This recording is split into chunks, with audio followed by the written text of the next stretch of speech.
ধমকে সুর বদল। রবিবার যে খবর রাজ্য জুড়ে শোরগোল ফেলে দিয়েছিল সালিশি সভায় মস্তানি। কেন? কারণ সেখানে যুগলকে মারধরের অভিযোগ, আর সেখানেই মুখ্যমন্ত্রী মমতা বন্দ্যোপাধ্যায়ের ধমকের পর সুর বদল তৃণমূল বিধায়কের। হামিদুল রহমানের গলায় এখন উল্টো সুর।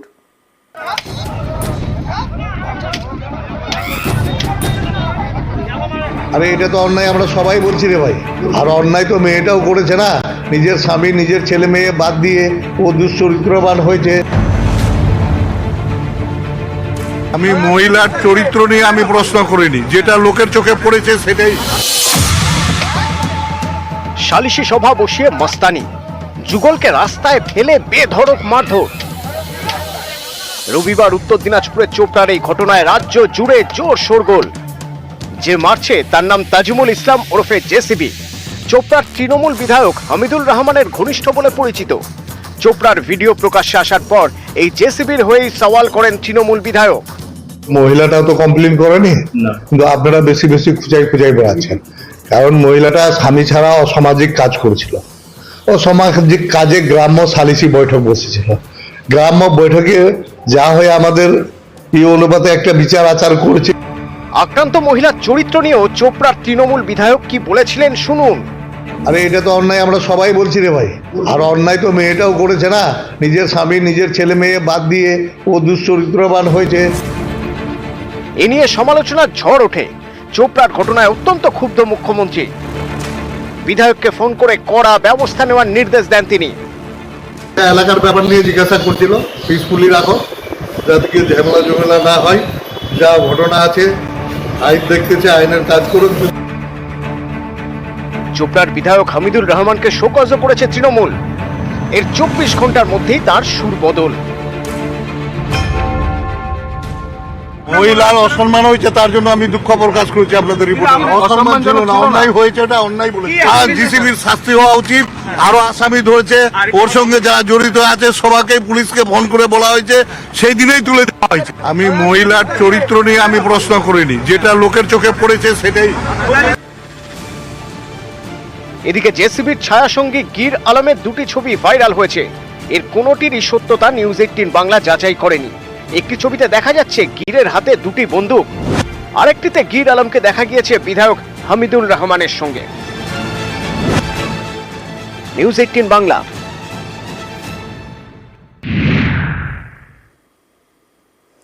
চোপড়ায় চড়াশুর নরেন্দ্র মোদী। রাজ্যসভায় মোদীর জবাবি ভাষণ, আর সেই ভাষণে উঠে এলো চোপড়া সন্দেশখালীর প্রসঙ্গ। সংসদ থেকে বাংলাকে আক্রমণ। বাংলায় নারী নির্যাতনের অভিযোগ তুলে সুর চড়ান প্রধানমন্ত্রী নরেন্দ্র মোদী। বাংলায় নারী নির্যাতন নিয়ে বিরোধীদের ভূমিকা নিয়েও রাজ্যসভায় প্রশ্ন নরেন্দ্র মোদীর, আর মোদীকে পাল্টা আক্রমণ তৃণমূলের।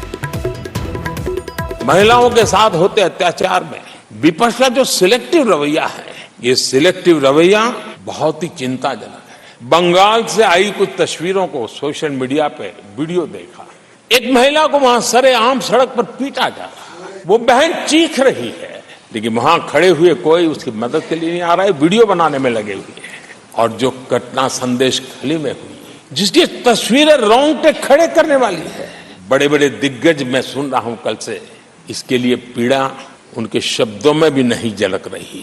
और जो अपने आप को बहुत बड़े प्रगतिशील नारी नेता मानते हैं, वो भी मुंह पे ताले लगा करके बैठ गए, क्योंकि संबंध उनके राजनीतिक जीवन से जुड़े किसी दल से है या उस राज्य से है, और इसलिए आप महिलाओं पर हो रही पीड़ा को चुपचाप हो जाए। এর আগে বাংলাকে এত বদনাম করেও বাংলার মানুষের কাছে যোগ্য জবাব পেয়েও বোধহয় লজ্জাবোধ নেই মাননীয় প্রধানমন্ত্রী, তাই তিনি আজকে এইভাবে বাংলাকে অপমান করছেন এবং মুখ্যমন্ত্রী মমতা ব্যানার্জির দিকে আঙুল তুলছেন। কিন্তু হাতড়া, সুন্না, বলরামপুর সহ ভারতবর্ষের বিজেপি শাসিত বিভিন্ন রাজ্যে যখন একের পর এক নারী নির্যাতন এবং গণধর্ষণের ঘটনা ঘটে, ন্যাশনাল ক্রাইম রেকর্ড ব্যুরোর তথ্য অনুযায়ী আজকেও নারী নির্যাতনের শীর্ষে বিজেপি শাসিত রাজ্যগুলো। সেখানে কোন বিজেপি শাসিত রাজ্যে অভিযুক্ত বিজেপি নেতাকে বিজেপির প্রশাসন অ্যারেস্ট করেছে, একটা উদাহরণ ভারতবর্ষের প্রধানমন্ত্রী দেখাতে পারবেন না। এখনো তিনি মুখ খুললেন না কেন মণিপুরে এত মহিলাদের ধর্ষণ করে নগ্ন করে প্যারেড করানো হয়। মমতা ব্যানার্জি নারীদের সুরক্ষার জন্য এবং নারীদের ক্ষমতায়নের জন্য যে কাজ করেছেন, সেটা নরেন্দ্র মোদীর কাছে শিক্ষণীয় হওয়া উচিত। এবার চোপড়ার ঘটনার আপডেটের দিকে নজর রাখবো, কারণ আরো একজনকে এই ঘটনায় গ্রেফতার করা হয়েছে। জেসিবির পর এবার ধৃত আমিরুল ইসলাম। ভাইরাল ভিডিও দেখে চিহ্নিত করা হয়েছে আমিরুল ওরফে বুধুয়াকে। চোপড়ার নাককাঠি থেকে গ্রেফতার আমিরুল। আজ ধৃত আমিরুল ইসলামকে আদালতে পেশ করা হয়। এই নিয়ে চোপড়ার ঘটনায় ধৃত বেড়ে 2 জন। আপনাকে ওইখান থেকে ঘটনা ঘটে ছিলাম। হ্যাঁ? কোথায় কি করতা তুমি ওখানে? কি করতা তুমি বলো? দর্শক হিসেবে দেখতেছিলাম। হ্যাঁ, তোমার ভূমিকা কি ছিল ওখানে? ভূমিকা কি ছিল? রাজভবনে আটকে থাকা গণপিটুনি বিল নিয়ে এবার ব্যাখ্যার রাজ্যপাল সিভি আনন্দ বোসের। গণপিটুনি বিল নিয়ে তৎপর তৃণমূল। বিধানসভায় পাশ হলেও রাজভবনে আটকে বিল। 5 বছরেও বিলের সায় দেয়নি রাজভবন। রাজ্যপালের বিরুদ্ধে বিল আটকে রাখার অভিযোগ। বিল আটকে থাকা নিয়ে এবং পাল্টা ব্যাখ্যা রাজ্যপাল সিভি আনন্দ বোসের। বিল নিয়ে রাজ্য সরকারের কাছে থেকে ব্যাখ্যা চাওয়া হয়। 2021-এর 15ই ডিসেম্বর ব্যাখ্যা চাইলেও মেলেনি উত্তর। ব্যাখ্যা চেয়ে কপি পাঠানো হয় বিধানসভা স্পিকারকেও, দাবি রাজ্যপাল সিভি আনন্দ বোসের।